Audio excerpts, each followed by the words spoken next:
You're now tuned into the Re-Up Podcast. I'm your host, Mateo Mantilla. With me right now, I got my boy and co-host, Hector 61 in the building. We got a special guest with us today. What's poppin'?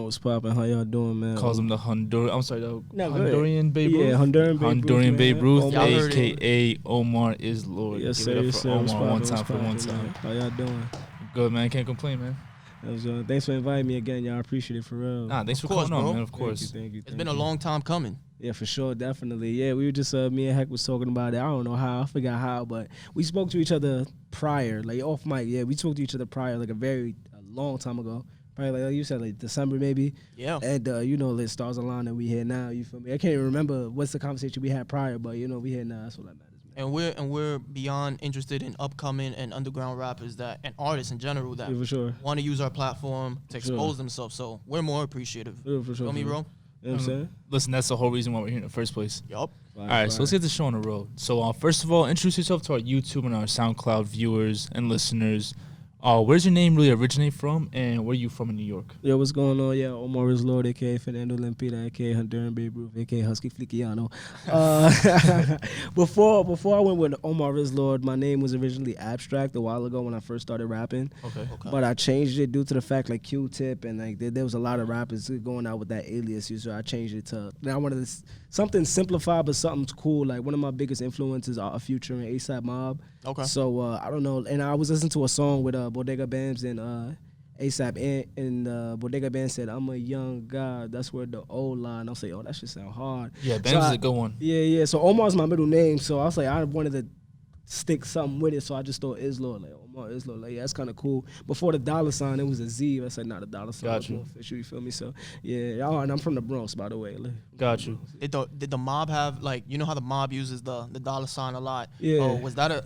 Nah, yeah, they're to this day they're still like a major influence of mine. Definitely, like around that era, like at that time, a lot of these artists was coming out. Like I feel like they set the blueprint for a lot of artists that's out right now. Like they did it their way. They got popping for doing what they do, living their lifestyle. You understand what I'm saying? I admire that OD. You feel me? And like, hey, as you can see nowadays, they were just on. They was ahead of their time. You feel me? Like they were older, in fact, of course, but they were just ahead of their time. Like everybody got their own thing going on. You feel me? Like Ferg got his own thing going on. 12 got his own thing going on. Rocky got his own thing going on. But then when they come together. We all respect it for the mob. You feel me? Absolutely. Same thing with our Future. Even though like you feel me, they're not really connected, but everyone branded themselves, especially Tyler the Creator. You know, he's a mogul in the making. Right. Yeah, so yeah, I just admire those cats. You feel me?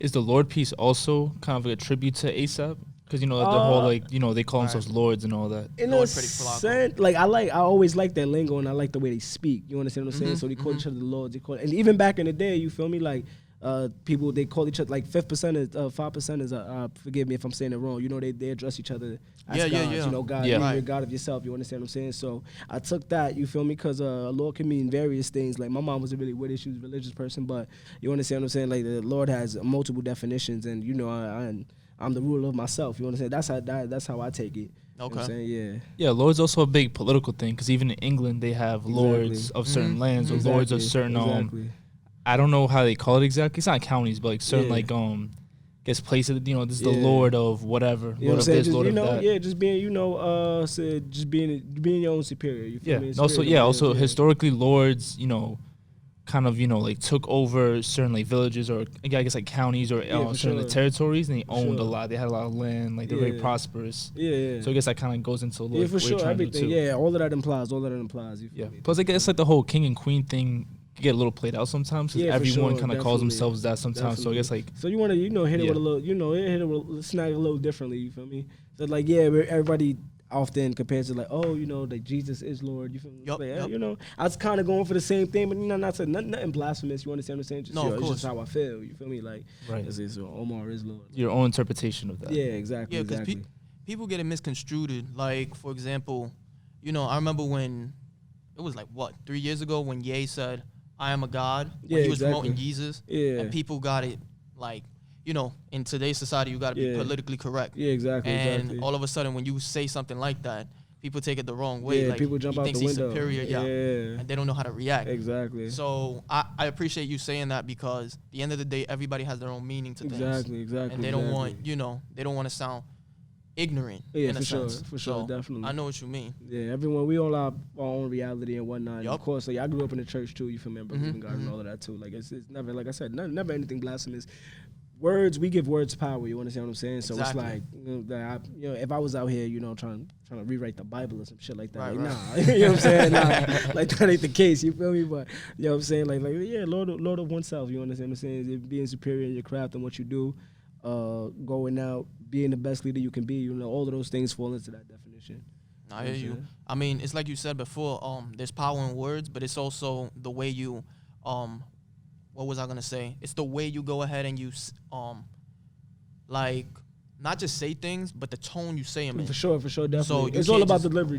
It's not what you say; it's how you it's say. How you say it, right? For sure. So if you say, like Ye, the reason I'm laughing is because he's confident in what he does. Exactly. So when it comes off as arrogance to a lot of people. Like, you know what I'm saying? That's why I was laughing because he says. I remember I was watching the Zane Lowe interview from a couple years ago, and he was explaining how people jumped out the window when he said, "I am a god," and the way he said it. What do you mean? I am a god. That's what I'm telling y'all. Yeah. But people didn't want to hear that because they know who Ye is. Exactly. So they jumping out the window. You know what I'm saying? But people gotta calm down because people like to forget this is the same man who gave us All Falls Down, Jesus Walks, and was bumping the Dropout in 04. For sure. So, jumping out the window it ain't an option. Not in this day, bro.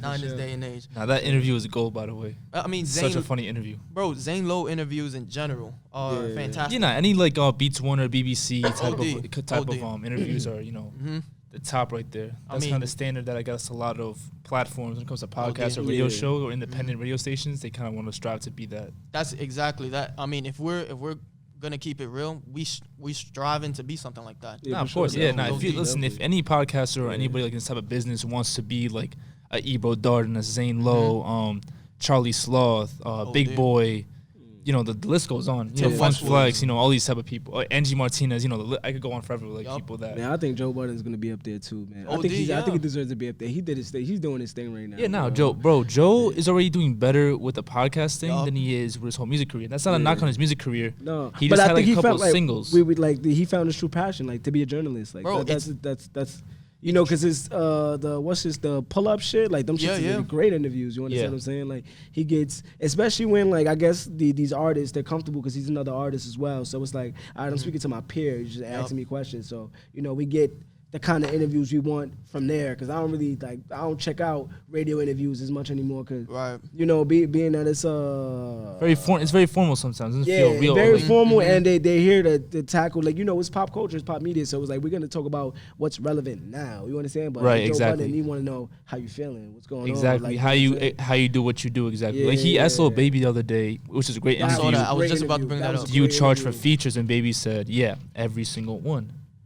But just the way they were even conversating, it was kind of like they forgot that the cameras were there. Yeah, exactly. It's always like a genuine conversation when Joe Budden doing his thing. The one with Wale was fire. The one with Big Sean was be fire. Crazy. Because Big Sean touched up on a lot of things. You feel me, that we've been wondering about. The beefs with Kendrick. So I want that nigga to get his Drake interview. I want him to get that Drake interview. That Drake interview with these niggas from what's these niggas name? Elliot Wilson and fucking D-Dot. That was a great interview too. I saw that. I saw that. That was a great interview. Was it that? That's not Mass Appeal, right? No, Rap Radar. Baby, I got an ounce with me. I smell like a pound of weed. Running the depth, got a bitch that don't count for free. Burn money like calories. We got me stuck with the fuck niggas clowning me. They hating, they bound to be. Eating my dust, nigga. What do you plan to be? No, it won't amount to me. Shit. Yeah, I be doing the most. Trying to get bread by the loaf. Please don't take me as a joke. How I stay fleeing, I'm broke. Trying to pull up in the ghost. Once she hop in, know I'm ghost. I took your boo, now we ghost. Kicks be all white.